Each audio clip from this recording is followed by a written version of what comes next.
गए तारक देवादेव तीर्थंकर भगवंतों ने जगत के जीव मात्र के कल्याण के लिए धर्म शासन की स्थापना की। जगत का सभी जीवों का उद्धार कैसे हो सकता है, वो मार्गदर्शन देने से पहले परमात्मा अरिहंत प्रभु ने स्वयं पंच परमेष्ठी की कृपा को प्राप्त करके स्वयं सम्यक दर्शन को अंदर में प्रकट किया। ये बात भाग्यशाली समझ लेना कि कोई भी प्रकार का लौकिक या लोकोत्तर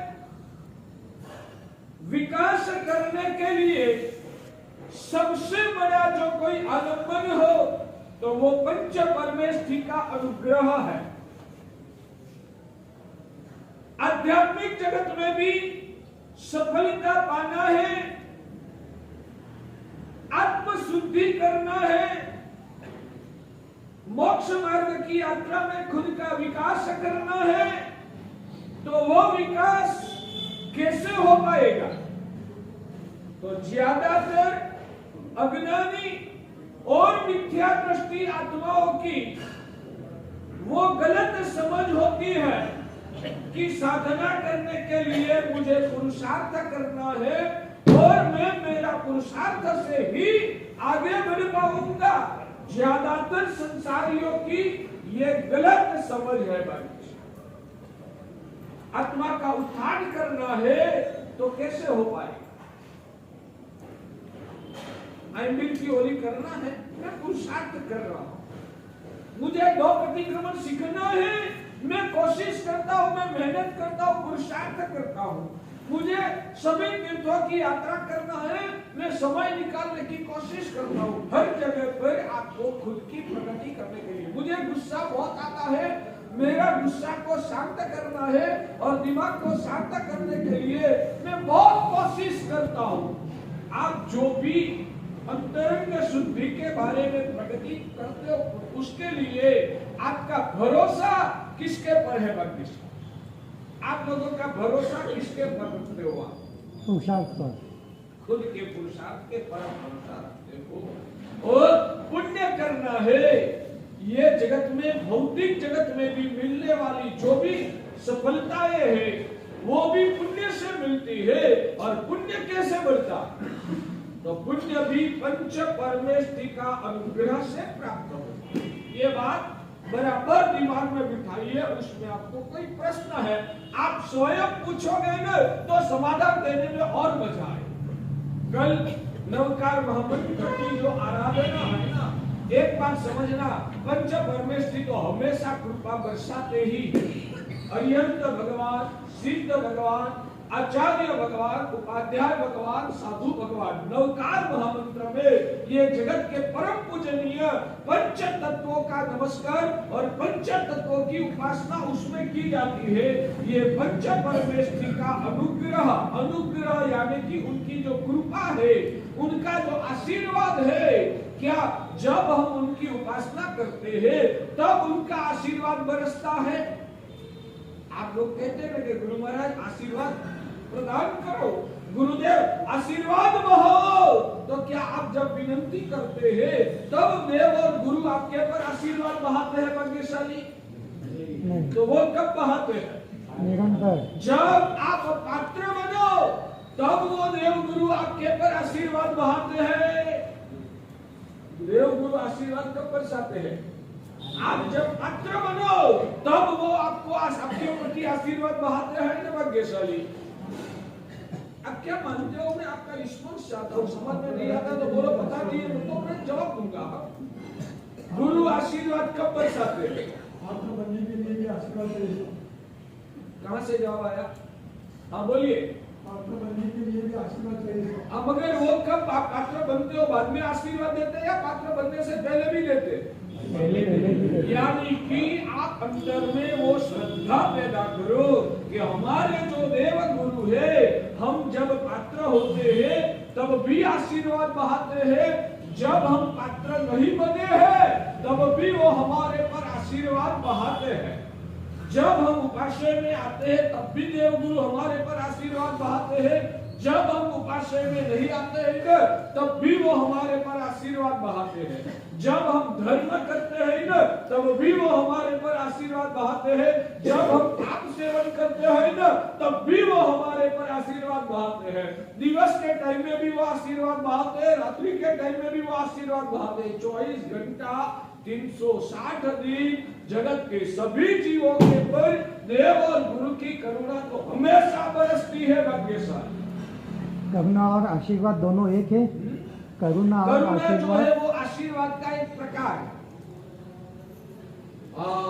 पुरुष और मनुष्य एक है या पुरुष और मनुष्य अलग अलग? एक है। एक ही है। तो ये बहनों को क्या कहोगे? उनको मनुष्य नहीं कहोगे? पुरुष और मनुष्य एक है या अलग है? पुरुष और मनुष्य एक है या अलग है? तो पुरुष जो है वो मनुष्य का एक प्रकार है, स्त्री है वो भी मनुष्य का एक प्रकार है, नपुंसक है तो वो भी मनुष्य का एक प्रकार है। उन सभी को मनुष्य कहा जाता है। तो करुणा वो भी आशीर्वाद का एक प्रकार है और गुरु का गुस्सा वो भी आशीर्वाद का एक दूसरा प्रकार है। समझ में आता है? आप लोग समझते हैं कभी गुस्सा गुरु को करते हैं, गुस्सा करते हैं। हमारे वहां कृपा का भी दो शब्द प्रयोग किया है, अनुग्रह कृपा और निग्रह कृपा। कृपा किसको कही जाती है? हमारी भलाई की भावना, हमारे प्रति हमारी भलाई की जो भावना है उसको कृपा कही जाती है। मम्मी बच्चा के सिर पे जब हाथ घुमाएगी, प्रेम से हाथ उनके सिर पे घुमाएगी, उसको मम्मी का बच्चा के प्रति क्या भाव कहा जाएगा? प्रेम। मम्मी का बच्चा के प्रति प्रेम है, बच्चा का भला करने की भावना है। और जब मम्मी बच्चा कुछ गलत काम कर रहा है, उस गलत काम करने के दौरान मम्मी थप्पड़ लगाती है बच्चा के गाल पर, लाफा गुजराती में लाफा बोलते हैं, लाफा मारती है, तो वो क्या होता है? मम्मी का बच्चा के प्रति क्रोध है, कसा है कि वो भी एक कृपा और बच्चा का भलाई की भावना। आप लोग हैं ना डीपली सोच नहीं सकते हैं। आप संकुचित मनोवृत्ति वाले होने की अज्ञानता की वजह से आप गलत सोचते हो। गुरु महाराज जब प्रेम बहाते हैं वो भी गुरु की करुणा ही है।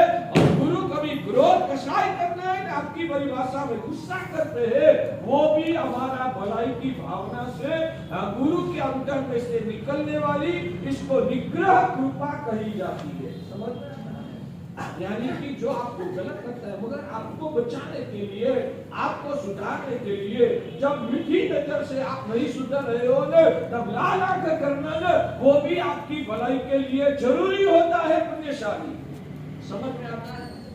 तो गुरु हमेशा अपना आशीर्वाद, गुस्सा वो भी गुरु की एक अलग प्रकार की कृपा है, मीठी नजर वो भी गुरु की एक अलग प्रकार की कृपा है। भगवान ने जब पिछले से तीसरे भाव में साधना करने के दौरान जो होवे मुझे शक्ति इसी सभी जीव करूं शासन रसी, वो भावना को आत्मसात किया, परिपुष्ट किया। वो भावना क्या चीज थी पुण्यशाली? वो भावना क्या चीज थी? वो भावना एक करुणा का प्रकार था, आशीर्वाद का प्रकार था। किसके पर वो आशीर्वाद था? सभी जीव के। किसके पर वो आशीर्वाद था? आपके पर या मेरे पर या विश्व के सभी जीवों के पर? विश्व के सभी जीवों के पर वो आशीर्वाद का रूप में वो उनके हृदय में पैदा हुई भावना थी। तो सभी जीव में सिर्फ भव्य जीव को ही, भव्य जीवों का ही समावेश होता है या सभी जीव में अभव्य जीव का भी समावेश होता है? भव्य और अभव्य तो आप समझते हैं ना पुण्यशाली? भव्य किसको कहते हैं और अभव्य किसको कहते हैं?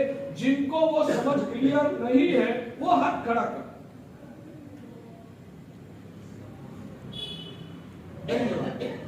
अट्ठाईस लोगों ने हाथ खड़ा किया, दूसरे को सभी को पता। शर्म नहीं रखना, मुझे नहीं आता है वो कबूलात कौन कर सकता है? मुझे नहीं आता है वो कबूलात कौन कर सकता है? जानते हो जो अंदर से शूरवीर होता है ना, वो ही सच्ची कबूलात कर सकता है कि मुझे नहीं आता है।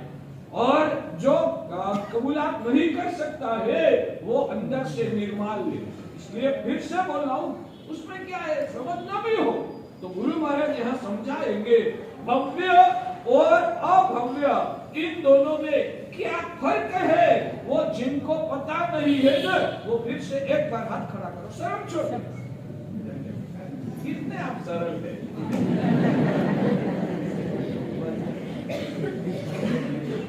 आज चलो ये बात सिखाओ, भव्य और अभव्य किसको कहते हैं।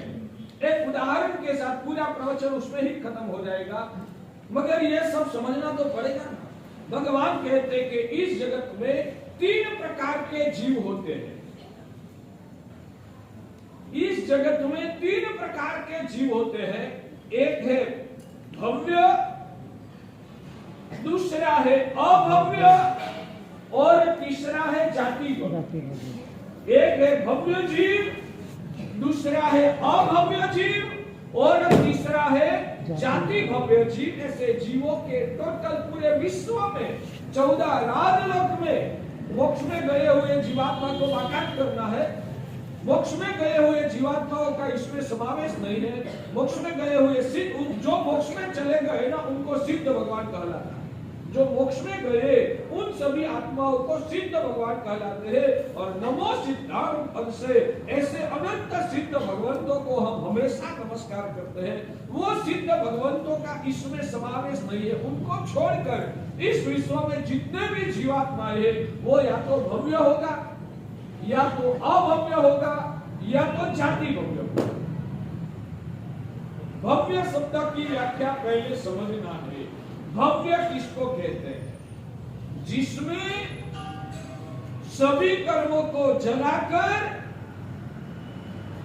मोक्ष अवस्था यानी कि आत्मा का शुद्ध स्वरूप उजागर करने की पात्रता सुषुप्त दशा में भी जिनको पड़ी हुई है, ऐसी आत्मा को भव्य कहते हैं। जो अभी मोक्ष में गए नहीं है मगर मोक्ष में जाने की लायकात जिसमें पड़ी हुई है, ऐसी आत्मा को भव्य कहते हैं। भले वो कितना भी पापी हो, वो शायद अनुभव जीतकर करोड़ों लोगों की हत्या करने वाला भी क्यों न हो, तो भी भगवान कहते आज वो भले पापी है मगर कल उनका समय का परिपाक होगा और सद्गुरु का योग मिल जाएगा और सद्गुरु की कृपा पाकर वो सुधर जाएगा। तो आज करोड़ों लोगों का संहार करने वाला आदमी भी कल शायद 30 भाव में नहीं तो नेक्स्ट भाव में, 5 भाव में नहीं तो 500 भाव के बाद भी जिनको कभी ना कभी सद्गुरु मिल जाएगा और ऐसा सद्गुरु का योग प्राप्त करके जिसमें जो सुधरने की संभावना है और सुधर के वो धीरे धीरे धीरे आत्म परिवर्तन करके वितराग दशा को पाकर केवल ज्ञान की प्राप्ति करके मोक्ष में जा सकता है, वैसी आत्मा को भव्य कहलाते हैं। उन आत्मा को भव्य कहते हैं, यानी कि अभी मोक्ष में गया नहीं है, वो क्लियर है और अभी वो धर्मी भी हो सकता है, अभी वो पापी भी हो सकता है, अभी वो सज्जन भी हो सकता है, अभी वो दुर्जन भी हो सकता है, अभी वो मनुष्य भी हो सकता है, अभी वो नरक गति में रहा हुआ नरक का जीव भी हो सकता है, अभी वो पंचेंद्रिय भी हो सकता है, अभी वो एकेंद्रिय भी हो सकता है, अभी वो व्यवहार राशि में घूमता हुआ जीवात्मा भी हो सकता है, अभी वो अनादि गोद में फंसी हुई आत्मा भी हो सकती है।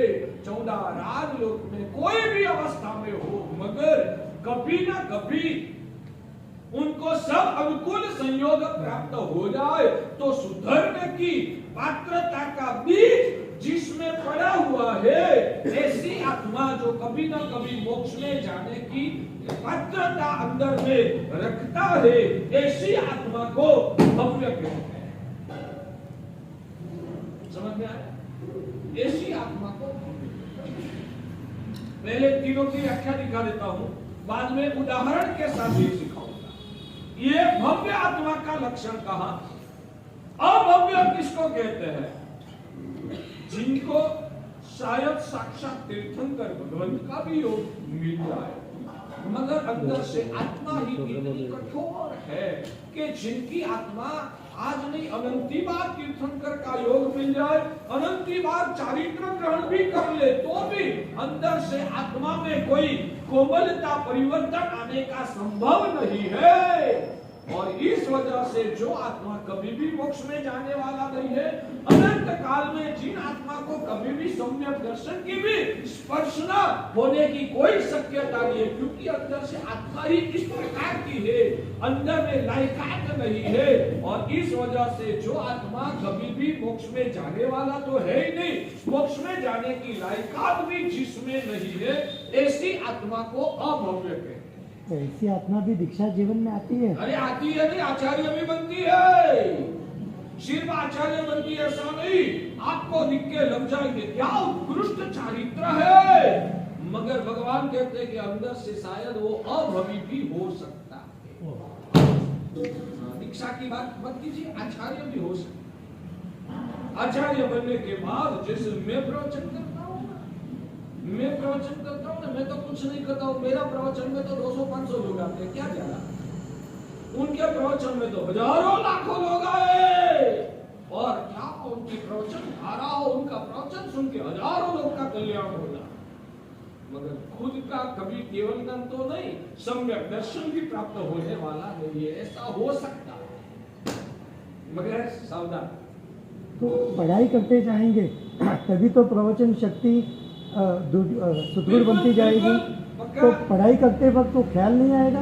नहीं, अंदर से आत्मा में परिवर्तन नहीं आता है, वो ये मिला हुआ चारित्र का भी उपयोग अपना पुण्य प्रभाव को बढ़ाने के लिए, या तो देवलोक और सदगति पाने के लिए, समाज में वाहवाह पाने के लिए, और अंदर के पास मेरे कितने शिष्य, 500 शिष्यों का मैं गुरु हूँ, उसकी मजा लेने के लिए उसका उपयोग करता हूँ। इसलिए ही भगवान ने कहा कि आप जो चमड़े की आंखों से दिखते हो वो अलग हो सकता है, अंदर की भूमिका अलग हो सकती है, मगर यहाँ एक बात आपको समझना है, हमारे वहां भगवान ने कहा है कि सम्यक दृष्टि आत्मा हर जगह पर पॉजिटिव सोचता है। सम्यक दृष्टि आत्मा नहीं तो वो भी संभव है कि मैं आपके सामने उदाहरण के रूप में बैठा हूँ, ये भी अभव्य तो नहीं होगा। हमारे वहां शास्त्रकार भगवत कहते हैं कि शायद एक दुर्जन में आपने आपका अज्ञान की वजह से सज्जनता की बुद्धि कर लिया, तो उसमें आपको तो गिरना ही है, आपकी आत्मा को कोई नुकसान नहीं है। ध्यान से सुनिए, एक दुर्जन आत्मा को आपने शायद सज्जन के रूप में, आपकी अज्ञानता थी, सत्य आप नहीं समझ सकते थे, और दुर्जन आत्मा को आपने सज्जन समझ लिया न, तो आपकी आत्मा को विशेष रूप से कोई नुकसान नहीं है, आपका तो कल्याण ही होगा। ऐसे ही अभव्य गुरु को गुरु के रूप में मानकर, ध्यान से सुनिए, अभव्य गुरु को गुरु के रूप में मानकर आज तक हजारों लाखों करोड़ों नहीं अनंत आत्माओं ने ऐसे अभव्य गुरु का आलम्बन को लेकर केवल ज्ञान और मोक्ष पद पाया है। क्योंकि वो शिष्य जो थे उनको अंदर से पता नहीं था कि गुरु की अंदर की, वो तो क्या है कि गुरु हमको भगवान का मार्ग के साथ जोड़ने का काम कर रहे हैं, ये गुरु हमको आत्मा का परिचय करवाते हैं, ये गुरु हमको मोक्ष का मार्ग सिखाते हैं, गुरु हमारे लिए भगवान है, गुरु हमको भगवान का, हमको खुद को भगवान बनाने का उपकार कर रहे हैं। ऐसी शुद्ध भावना से जिन गुरु का आलम्बन लिया वो तो छद्मस्थ थे, छद्मस्थ यानी समझते हैं ना, जिसको पूर्ण ज्ञान नहीं होता वो सब छद्मस्थ कहलाते। आज आप भी छद्मस्थ हैं, आज हम भी छद्मस्थ हैं, हमारे मुझे भी केवल ज्ञान नहीं है, आपको भी केवल ज्ञान नहीं है, तो ऐसे छद्मस्थ होने की वजह से गुरु मेरे वास्तव में अभव्य है या भव्य है, शिष्य ऐसी शंका भी नहीं करता। ऐसी शंका करने वाला शिष्य वो कर्म का भार बढ़ाकर संसार में भटक जाता है। तो फिर सम्यक दर्शन की शुरुआत में आपने क्यों कहा कि सुदेव सुगुरु सुधर्म? सुदेव सुगुरु धर्म की आस्था रखना है। और जो सदगुरु मिले हैं पंच महाव्रतधारी है, व्यवहार नहीं किए व्याख्या है, ऐसे गुरु को गुरु के रूप में मानकर उनकी उपासना करके अपना मोह को खपाना है। और अपना मोह को खपाकर हमें केवल ज्ञान पाना है। इसलिए तो कहता हूं कि ऐसे गुरु जो वास्तव में अभवित है, ऐसा गुरु की सेवा कर करके, ऐसे गुरु को नमस्कार करके अनंत आत्माओं ने सम्यक दर्शन भी पाया है। ऐसे सदगुरु, ऐसे गुरु को प्राप्त करके अनंत आत्माओं ने केवल ज्ञान भी पाया है। सामने वाला कैसा है वो मेरे लिए महत्व का नहीं है। मेरे लिए वो भगवान या तो भगवान का अंश है, वो आपकी श्रद्धा, वो ही सम्यक दर्शन है। और वो ही सम्यक दर्शन आपकी आत्मा को ऊंचे उठा सकती है। आजकल क्या होता है, हमारे वहां अज्ञान लोग गुरु की परीक्षा करने लगे। गुरु कैसे है भाई, तू कैसा है वो तो पहला तू तेरी खुद की तो परीक्षा है। तेरी खुद की आत्मा की कोई भूमिका नहीं है। और शास्त्र में गुरु का उत्सर्ग अपवाद मार्ग और उनका लक्षण क्या बताया है, क्या तुझे पता है? सूट के गांगड़े से गंदी, हमारे वहां गुजराती में कहावत है, सूचना गांगड़े गंदी थी। गांधी के वहां बहुत सारी जो आइटम मिलती है ना, उसमें एक सूट भी मिलती है। गांधी की दुकान, गांधी को यहाँ क्या कहते हैं? पंसारी। पंसारी, पंसारी के वहां बहुत सारी चीज मिलती है, उसमें एक सूट भी मिलती है। तो कोई व्यक्ति ने अपने घर पे सूट रखा, दुकान में सूट रखा, सूट देने लगा और अपना विरुद्ध लगा दिया मैं पंसारी, तो क्या हो? शास्त्र का मर्म और रहस्य बहुत बहुत गहन है। शास्त्रकार ग्रंथ ने यह लिखा है कि अनंत अभवी आत्माओं का आलंबन को पाकर अनंत आत्माओं ने सम्यक दर्शन भी पाया है और केवल ज्ञान भी पाया है। क्योंकि आत्मा का विकास करने के लिए सामने वालों की भूमिका क्या है वो इतना महत्व का नहीं है जितना खुद की आत्मा की भूमिका क्या है ना, वो ज्यादा महत्व का है। आज के जमाने में भारे कर्मी जो लोग हैं वो खुद की भूमिका क्या है ना, उसको गंभीरता से सोचने के बदले में गुरु कैसे है ना, उनकी चिंता में ज्यादा फंसते हैं। ठीक है, हमको अच्छे गुरु फिर कैसे मिलेंगे? अगर हमको गुरु ही करना है, बोलते हो ना ये ऐसे बोल रहे हैं, तो हमको कैसा पता चलेगा कि गुरु कैसे होने चाहिए, गुरु क्या है या गुरु क्या नहीं है? गुरु दिमाग से पता करने की चीज ही नहीं है। इसको समझना कैसे? इसको कैसे मैं वही बोल रहा हूँ, वो समझने का विषय ही नहीं है, वो श्रद्धा का विषय है। श्रद्धा हर जगह तो बैठती नहीं है। नहीं बैठती हो तो आपका भारे कर्मीपना का भाव है, भूमिका है। जहाँ आत्मा की पात्रता होती है ना, हमारे वहाँ आपको एक बात कहूँ, योग दृष्टि समुच्चय ग्रंथ में लिखिए, योग दृष्टि समुच्चय ग्रंथ में हरिभद्र सुरीश्वर जी महाराजा ने शायद 31वीं गाथा उसमें लिखा है एवं भूतस्य जीवस्य भद्रमूर्ते महात्मनः शुभ निमित्त संयोग जायते अवंचकोदय। ये श्लोक उसका विवेचन, उसकी टीका उसमें जो लिखी हुई है ना, उसमें लिखा है एवं भूतस्य जीवस्य। एवं भूतस्य का मतलब ऊपर की गाथाओं के साथ कनेक्टेड है। इस प्रकार का जो सरलता वाला जीव है, आत्मार्थी है, जिनको मोक्ष का अभिलाष है, जिनको संसार के बंधनों को तोड़कर बस भगवान की भक्ति कर करके भगवान के पथ पर चलने का अभिलाष है, संसार से बाहर निकलना है, आत्मा का कल्याण करने की और अंदर के दोषों को मिटाने की पवित्र भावना जिसके हृदय में पैदा हुई है, इस प्रकार का लक्षण वाला जो जीव है उनके बारे में लिखा है कि एवं भूतस्य जीवस्य भद्रमूर्ति है। भद्रमूर्ति यानी कि सरल व्यक्ति है। और महात्मा कहा, उन आत्मा को ज्ञानियों ने महात्मा कहा कब? अभी तो हमें दर्शन भी पैदा नहीं हुए, सिर्फ और हृदय में सरलता पैदा हुई है। इस प्रकार का जीव के लिए महात्मा शब्द लिखा है। महात्मनः शुभ निमित्त संयोग जायते अवंचकोदया। अवंचक वो शास्त्र की योग की परिभाषा का शब्द है। उनकी उस आत्मा की भूमिका की वजह से शुभ निमित्त संयोग जायते, उन आत्मा को शुभ निमित्तों का संयोग सामने से मिल जाता है। मैं आपको कहूं, आज के जमाने में आपको तो पता है या नहीं पता नहीं, हमारे दादा गुरुदेव आचार्य भगवत भद्रंकर सुरेश्वर जी महाराजा जो इस कलिकाल में पवित्र चारित्र संपन्न महापुरुष कहलाते, हर कोई समुदाय वाले महात्मा उनके बारे में एक ही आवाज से कहते थे कि चारित्र मूर्ति साधक आते, उत्तम निरंजन निराकार। आज के कलिकाल में अजोड़ व्यक्तित्व, क्योंकि अंतर्मुखी थे, दुनिया से वो अलिप्त थे। ऐसे तो आचार्य भगवंत थे, हमारे जैसे 300 साधु साध्वी के गुरु थे, 300 साधु साध्वी के वो गुरु थे, और हमारा योगक्षेम करते थे, संघों में चौमासा करते थे, व्याख्यान करते थे, सबके लोगों को भी प्रभु के मार्ग के साथ जोड़ने की कोशिश करते थे। यानी कि जंगल में जाकर नहीं बैठे थे, रहते थे हमारे जैसे ही गांव में ही रहते थे, अहमदाबाद में खास करके, मगर अंदर से वो इतने अलिप्त थे कि दुनिया में क्या चल रहा है उससे उनको कोई लेना देना नहीं था। वो सिर्फ अपनी आत्मा भाव में और जगत के जीवों का भी आत्मा कोई नजर में रखकर वो खुद का जीवन जीते थे। हर कोई समुदाय के महात्मा कहते थे कि आज के जमाने में उनका जो चारित्र है वो अद्भुत कक्षा का उत्तम क्वालिटी वाले महात्मा थे, उस ऐसा उनके बारे में कहा जाता।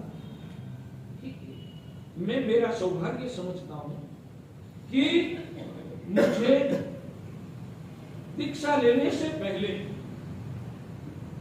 कोई गुरुओं का परिचय मुझे करना नहीं पड़ा, मुझे कोई गुरु की परीक्षा नहीं करनी पड़ी। 5, 10, 15 गुरु के पास जाऊं, उनका आचार के साथ आचार देखने के लिए जाओगे ना तो भटक जाओगे, उनका आचार देख के तय करोगे ना तो भटक जाओगे। क्योंकि मैंने कहा कि अभव्य का जीव भी ऐसा चारित्र का पालन करता है कि आप भ्रमित हो जाओगे। क्या इतना अद्भुत चारित्र, कितनी ऊंची महात्मा हो, कितना अद्भुत चारित्र, कितनी ऊंची आत्मा होगी है। भगवान कहते वो तो अभवी की आत्मा, आप तो चारित्र बाकी की पाक भी ना डूबे, वैसा चारित्र का हर जगह पर आपको लगे कि क्या भगवान की आज्ञा से एक अंश मात्र भी आगे पीछे नहीं होने वाला। तो सदगुरु कहोगे या नहीं कहोगे? भगवान की आज्ञा से एक अंश मात्र भी आगे पीछे नहीं होने वाला, ऐसी महात्मा आप कैसे मानोगे उनके लिए? मगर सर्वज्ञ भगवान को जाके पूछो महात्मा ये कैसे, शास्त्र में लिखते हैं वो अभवी की आत्मा भी हो सकती है। मैं वैसा कहता हूँ, सिर्फ आप परीक्षा करोगे ना तो अभवी को भी सद्गुरु मानने की गलती हो जाएगी। समझ में आता है? संभव है, ऐसा ही होगा वैसा नहीं कहता हूँ, मगर वो संभव है। और इस भाव में ही केवल ज्ञान प्राप्त करके मोक्ष में जाने वाली आत्मा होगी ना, मगर आपकी तो दृष्टि और क्षमता क्या है, उनका कोई अपवाद मार्ग का सेवन होगा, जिसने आपको शिथिलाचार मान लिया और गुरु मान के छोड़ दिया। भगवान ने कहा 12 साल में तो वो केवल ज्ञान प्राप्ति मोक्ष में जाने वाली आत्मा है ये।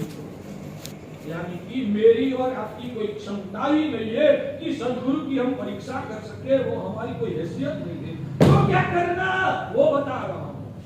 मुझे ये गुरु मिले ना, मैं ये गुरु को ढूंढने के लिए कहीं पर भी नहीं गया। और ऐसा गुरु ढूंढना है ना, आप ढूंढ लोगे। हाँ, भगवान ने तो 8 साल की उम्र में भी दीक्षा लेने की अनुमति दे दिया है। 8 साल का बच्चा गुरु की परीक्षा कैसे कर पाएगा? तो उसकी उनकी आत्मा की हालत क्या होगी? यानी कि अंदर में भरी हुई है जो मिथ्या ग्रंथि है ना, उस मिथ्या ग्रंथि को जला दो, इस मिथ्या ग्रंथि को जला दो। भगवान कहते हैं कि सदगुरु का योग तेरी अंदर की पात्रता से होता है। वो बुद्धि से ढूंढने से सदगुरु कभी नहीं मिलता, बुद्धि से ढूंढने से सदगुरु कभी नहीं मिलता है, और बुद्धि से सदगुरु का परिचय भी नहीं हो सकता है। वो तो अंदर की तेरी आत्मा की सरलता, तेरी आत्मा का आत्मार्थीपना का भाव, तेरी आत्मा का अंदर का विषय और कसाय का जहर की मंदता, उस वजह से तेरे में जब पात्रता पैदा होती है ना, तब तेरी पात्रता के अनुसार तुझे सदगुरु सामने से मिल जाते हैं। सुबह निमित्त संयोग जायते अवंचकोदया। अवंचक यानी कि जिनकी वो भूमिका है कि कहीं पर भी वो सरलता वगैरह गुणों की वजह से ठगा ही नहीं पाता है, वो सही विकास करता है, इसको अवंचक योग बोलते हैं। इस प्रकार के अवंचक योग से उनको सामने से सदगुरु का योग मिल जाए। तो अभी प्रश्न है कि वो आत्मा का प्रवृत्ति खिलाना कैसे? उसकी पात्रता खिलानी बस कैसे? वही बता रहा हूँ। उसके लिए पहले तो गुणानुराग इस अंदर में पैदा करो, जीव मात्र के प्रति प्रेम और सद्भाव पैदा करके जो पूर्व ग्रंथिया से हम लिखते हैं ना, वो हमारी अंदर की मिथ्या वृत्ति जो है ना, उस वृत्ति को मिटाने की कोशिश करो और पंच परमेश्वर की भक्ति कर करके उनका अनुग्रह पाओ। आप जय वीराय में क्या बोलते हो? जय वीराय, बाद में ओम मम भावो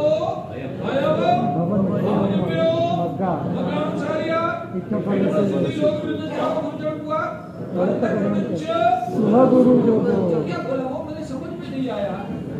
ये मेरी समझ में नहीं आया भाग्यशाली।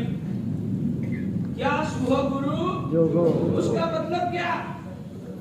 सदगुरु का योग, सदगुरु का योग। सुह गुरु जोगो, सदगुरु का योग कैसे आएगा? ऊपर के कार्य करने के बाद ओम मम तुहम भावो, भगवान की कृपा से ही आपको सदगुरु का योग हो सकता है। आपकी बुद्धि से ढूंढने से सदगुरु का योग जीवन में मेहनत कर करके मिल जाओ तो भी सदगुरु का योग आपकी बुद्धि से नहीं मिलता। वो तो परमात्मा की जब कृपा होती है इन्हें, तब आपको सदगुरु का योग सामने से प्राप्त हो जाता है। मैं वो कह रहा हूँ, मेरा गौरव की बात, मुझे सदगुरु को ढूंढना नहीं पड़ा था। ऐसा भी नहीं था कि 2, 5, 10 गुरु का योग हो गया और बाद में ये गुरु पसंद आ गए, वैसा भी नहीं था। स्वाभाविक रूप से 8 साल की उम्र का था और ये गुरु का योग हो गया और भगवान की कृपा से गुरु ने मेरा हाथ पकड़ लिया और उन्होंने मुझे भवसागर से बचा लिया और यहाँ तक पहुंचाया, वो उन्होंने मुझे पहुंचाया है। तो मैं ये दावा करके कहता हूँ कि सदगुरु वो कभी ढूंढने की चीज नहीं है, ढूंढने की क्षमता भी भौतिक आपके पास है ही नहीं। आपकी जो संसार में भटकाने वाली बुद्धि, ऐसी बुद्धि से आप गुरु को ढूंढने के लिए जाओगे ना, आप खुद भटक जाओगे। तो मैं दावा करके कहता हूँ, परमात्मा के वचनों की साक्षी के साथ कहता हूँ, मेरे हिसाब से गुरु को ढूंढना वो मार्ग नहीं है, गुरु को ढूंढना वो उन्मार्ग है। और मैं तो आगे बढ़कर बोलता हूँ कि गुरु को ढूंढने वाला की दुर्गति निश्चित होती। जय पुण्य से नहीं, प्रभु की कृपा से। गुरु पुण्य से भी मिलने वाली चीज नहीं है, वो तो परमात्मा की कृपा से ही मिल सकता है। जय वीराय में भी वही बताया, मेरे पुण्य से शुभ गुरु का योग हो, वैसा नहीं बताया। तुहम भावो, भगवान तेरे प्रभाव से मुझे सदगुरु मिलने वाले हैं। आगे बढ़कर बोलता हूँ, जो गुरु को ढूंढता है ना, उनकी मनोदशा आप जानते हैं भाग्यशाली। जो गुरु को ढूंढने के लिए निकलता है ना, उसकी मनोदशा आप जानते हैं या नहीं जानते? उनकी मनोदशा क्या होती है? हाँ, सबसे पहले तो खुद को होशियार समझता है। सबसे पहले तो गुरु को ढूंढने वाला खुद को होशियार समझता है कि मैं होशियार हूं, मैं समझ सकता हूं। तेरी बुद्धि है कितनी? तेरी बुद्धि का लेवल क्या है? 1% भी बुद्धि तेरे में नहीं है, फिर भी तेरी बुद्धि से मैं भगवान का मार्ग की और सदगुरु की परीक्षा कर सकता हूँ। भटकना पड़ेगा। इसका मतलब सिर्फ भवितव्यता ही हो जाएगा। भवितव्यता नहीं, देव गुरु की कृपा उससे भी बलवान हो जाएगी। भवितव्यता से बलवान है पंच परमेश्वर की कृपा। यहाँ भवितव्यता से शुभ गुरु का योग हो वैसा नहीं लिखा, तुहम भावो शुभ गुरु जो हो वैसा लिखा। समझ में आता है? भवितव्यता के पर नहीं छोड़ा, यहाँ भवितव्यता के पर नहीं छोड़ा है, भगवान की कृपा के पर सदगुरु का योग बताया। और मैं वो जो बता रहा हूँ ना, वो समझ लीजिए भाग्यशाली, कि मैं कहता हूँ कि गुरु को ढूंढने वाला की दुर्गति प्रायः करके निश्चित होती। गुरु को ढूंढने वाले की दुर्गति प्रायः करके निश्चित होती। उसका कारण बताओ, गुरु को ढूंढने वाले की मानसिकता क्या होती? गुरु को ढूंढने वालों की मानसिकता क्या होती? गुरु के दोषों को ही वो फोकस करेगा, उपासना में जाएगा। उनकी वृत्ति है, सदगुरु है या नहीं, वो पहले चकासो, क्योंकि सदगुरु है तो ही बंधन करना है। सदगुरु है या नहीं, वो चकासने के लिए गुरु क्या करते हैं? गुरु में कोई खामी तो नहीं है, पहले वो चकासो तो ही पता चलेगा ना। ये गुरु क्या आधार कर्मी गोचरी लेते हैं या नहीं लेते? ये गुरु दिवस के टाइम में अखबार पढ़ते हैं या क्या करते हैं? ये गुरु कोई मोबाइल वालों को टच करते हैं या नहीं करते हैं? ये गुरु मोबाइल में बोलते हैं या नहीं बोलते हैं? ये गुरु क्या करते हैं? उनकी नजर कहाँ रहेगी, उसका नजर का फोकस कहाँ रहेगा, गुरु का दोष कहाँ है? बहुत बारीकाई से, कोई खामी तो उसमें नहीं है ना, खामी तो है नहीं ना। वो खातिरी करने के लिए खामी कहाँ है, उनका सुसुप्त मन उनकी खामियां ढूंढने में लग जाता। गुरु को ढूंढने के लिए निकला हुआ व्यक्ति अनजान में उनका जो अंतरंग जो अनकॉन्शियस माइंड है ना, वो सामने वाला जिसको गुरु मानने के लिए सोच रहा है उनमें क्या क्या खामियां हैं ना, वो ढूंढने में उसका दिमाग डाइवर्ट हो जाता है। ये वास्तविक सत्य पर अब जो पूजनीय है, जिनको तो गुरु के रूप में स्वीकार करने का भाव रख के आया है, उनमें ये खामियां है, ये खामियां है, या तो खामी उसमें न भी हो मगर क्या क्या खामियां उसमें पड़ी हुई है वो ही दिखने में तेरा अंतर मन फोकस करेगा, तो वो तेरी बहुमान की भावधारा है या वो एक प्रकार की उनकी घोर आसाधना हो रही है। तो ऐसे गुरु की आसाधना करने वाला का संसार में क्या होगा? तो ये मेरा विजन भगवान के वचनों के आधार पर आपको खुल के बता रहा हूं कि ये विधान मेरे दिमाग में 1% भी नहीं जम रहा है। मेरा ये योग दृष्टि समुच्चय ग्रंथ और ये जयविराज सूत्र के आधार पर विजन मेरा बहुत क्लियर है कि परमात्मा की कृपा से और व्यक्ति की खुद की पात्रता के आधार पर उनको सामने से सदगुरु का योग मिल जाए।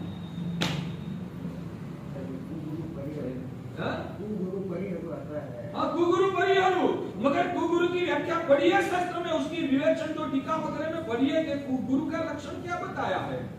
समाज में एक बड़े व्यापक जन सामान्य को लक्ष्य में रखकर शास्त्र में ये विधान बताया है। वहां गुरु इसको कहा है जो गाड़ी में घूमता है, भगवा पहनता है, या तो जो घरवाली है, जो आरंभ और समारंभ में चतुर है, उनके बारे में जो गुरु की व्याख्या जो बताई है, तो आप उसको हमारे जो साधु परंपरा और आपको हमारे वहां को समय तो हो चुका है, 10 + 1 मिनट हो गई है, तो प्रवचन को यहाँ अटकाना और विषय बहुत गंभीर चल रहा है, विषय को आधा छोड़ना वो भी उचित नहीं है। पूरा विजन क्लियर करना, मगर वो करने में और आधा घंटा निकल जाएगा, तो यहाँ अटका रहा हूँ। मगर मेरा सार समझिए कि वहाँ हमारे वहाँ शास्त्र में उत्कृष्ट साधु की परंपरा में जगन्य कक्षा का साधु का भी वर्णन आता है और ज्ञानी भगवंतों ने उनको भी साधु के रूप में मान्य रखा है।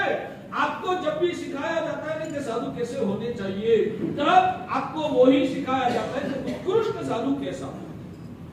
जैसे कि मैं कहूं, आपका बच्चा को परीक्षा में कितने परसेंटेज लाना चाहिए? 100% का जो पेपर्स है उसमें से कितने परसेंटेज मार्क लाना चाहिए? सिखाया तो वही जाएगा कि 100 में से 100 लाना चाहिए, मगर जो बच्चा 100 में से 90% लाएगा तो उसको फेल ही कहा जाएगा ना। क्यों उसको फेल नहीं कहते हो? तो आपने तो बोला कि 100 में से 100 होना चाहिए, इसने तो 100 में से 90 ही लाए हैं, तो उसको आप फेल क्यों नहीं कहते हो?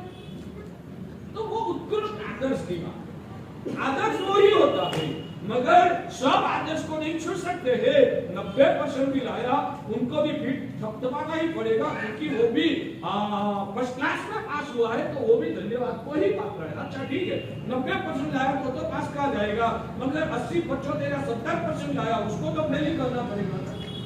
तो आप वो समझो भाग्यशाली कि 70% लाने वाला भी पास ही कहा जाता है, 70 नहीं।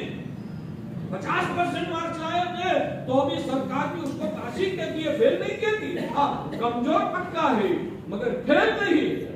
वैसे मान लो कि 50% का चारित्र पालन कर रहा है ना, एक अपेक्षा से आपको समझाने के लिए बोल रहा हूं, तो वो उत्कृष्ट चारित्र नहीं है, मगर वो भी साधु तो है ही, वो भी साधु तो है ही। और आपको आपकी 100% वाली परीक्षा में कहीं पर आपको आपकी नजर से कमी लगा और आप बोल दोगे कि तो कुगुरु है। और एक बात समझ लेना कि शायद मंद चारित्री को आपने उत्कृष्ट चारित्र मान के उनका पूजा भक्ति कर लिया न, तो उसमें आपको विशेष रूप से कोई नुकसान ज्यादा कर तो नहीं है। मगर उत्तम साधु को मंद चारित्र मानकर उनका अनादर कर लिया न, तो शास्त्रकार भगवंत लिखते हैं आपका अनंत संसार। मैं आपको एक बात कहूं, आपने मुझे अच्छा सुसाधु माना है, उदाहरण के रूप में 5 मिनट तो चलेगा ना, ये विषय गहन है इसलिए बता रहा हूं। आपने मेरे को उत्तम साधु मान के गोचरी लगाया, आपने मुझे मेरे साधु को उत्तम साधु है वैसा मान के आपने भक्ति की। आपने उत्तम माना क्योंकि आप मेरे भीतर को नहीं जानते, मेरा चरित्र आपने लिखा, हमारा सर पूजना, प्रमार्जना, स्वाध्याय सब अच्छा करते हैं, मगर मेरा भीतर में अंदर की स्थिति क्या है सब तो आप नहीं जानते। बाहर से मेरा आचार विचार देख के आपने मुझे उत्तम साधु मान लिया और आपने हमको भक्ति से गोचरी बहराया। अब मान लो कि हकीकत में अंदर से शिथिल साधु था, तो आपको क्या पुण्य मिलेगा या पाप मिलेगा? अरे मगर मैं शिथिल साधु हूँ, हकीकत में मैं आपको कहता हूँ कि मैं शिथिल साधु हूँ। तो आपने मुझे जो बहराया तो वो बहराने से आपको पुण्य या तो आपको धर्म का लाभ होगा या आपको पाप होगा? कैसे आपको लाभ होगा? मैं कुसाधु हूँ और आपने कुसाधु को गोचरी बहराया है, तो आपका संसार नहीं बढ़ जाएगा? मैं कुसाधु था और आपने कुसाधु को गोचरी बहराया, तो आपका संसार नहीं बढ़ जाएगा? क्यों नहीं बढ़ेगा? आपकी नजर क्लियर थी, आपने सुसाधु मान के गोचरी बहराया था, तो आपको तो लाभ ही लाभ है। शायद मैं कुसाधु हूं तो मेरा संसार बढ़ जाएगा, मगर उससे आपकी आत्मा को कोई नुकसान होने वाला नहीं। मगर उसके सामने भगवान कहते कि एक सुसाधु था, शायद वो बीमार था, कोई पूरे रात भर कोई कारणवश थका था, दिन के टाइम में सो गया और दिन के टाइम में सो गया और आपने देखा कि तो शिथिल, दिन के टाइम में सो गया तो शिथिल है और आपने उसका अनादर किया। हकीकत में वो सुसाधु था, मगर आपने उसका मन से अनादर किया, तो आपको आसाधना का पाप लगेगा या नहीं? तो सुसाधु को भूल से भी कुसाधु मान लिया तो आपका संसार निश्चित रूप से बढ़ गया। कुसाधु को शायद सुसाधु है ऐसा समझकर उसकी भक्ति कर दिया, तो आपकी आत्मा को उसमें ज्यादातर नुकसान नहीं है। समझ में आता है पुण्यशाली? तो ये सब शास्त्र का डीप में आपको समझना होगा। तो भगवान ने वहां बताया है कि आप जब अंदर से लायक बनते हैं ना, आप जब अंदर से हलकर्मी होते हैं, आप आत्मार्थी बन जाते हैं, आपकी दोष दृष्टि अंदर से मिट जाती है, अंदर से आप पवित्र भाव वाले जब होते हैं, तो आपकी पात्रता के प्रभाव से सदगुरु का योग आपको सामने से नैसार को जो सदगुरु का योग मिला, नैसार ने सदगुरु को ढूंढने के लिए कितना कोशिश किया? नैसार ने सदगुरु को ढूंढने के लिए कितना कोशिश किया था? बकेसर सामने से जंगल में मिल गए और उनका बेड़ा पार हो गया, तीर्थंकर पद का बीज वहां आरोपण हो गया। भगवान ऋषभदेव को वो जो धना साधवा के भाव में सदगुरु का योग मिल गया, उन्होंने सदगुरु को कहां ढूंढा? सदगुरु ढूंढने की चीज है नहीं, आप लायक बनो, प्रभु की कृपा से आपको सदगुरु का योग सामने से प्राप्त हो जाएगा और आप लायक है तो वो जो गुरु का योग हुआ वो निश्चित रूप से आपको मोक्ष मार्ग में आगे ही बढ़ाएगा। बहुत सारी बातें हैं, भगवान की करुणा कब कब बहती है वो समझने का बात ये, भव्य अभव्य और जाति भव्य की परिभाषा क्या है वो भी अपन को सीखना है। सब बात आगे आगे। कल तो नवकार महामंत्र की आराधना का मंगल सुकृत है, परसों आप इस प्रवचन की धारा आगे बढ़ेगी, आप याद दिलाना तो इस विषय को और आगे खोल के भगवान का वचनों का स्वाध्याय करके हम हमारी आत्मा को ऊंचे उठाने की कोशिश करेंगे। धन्यवाद।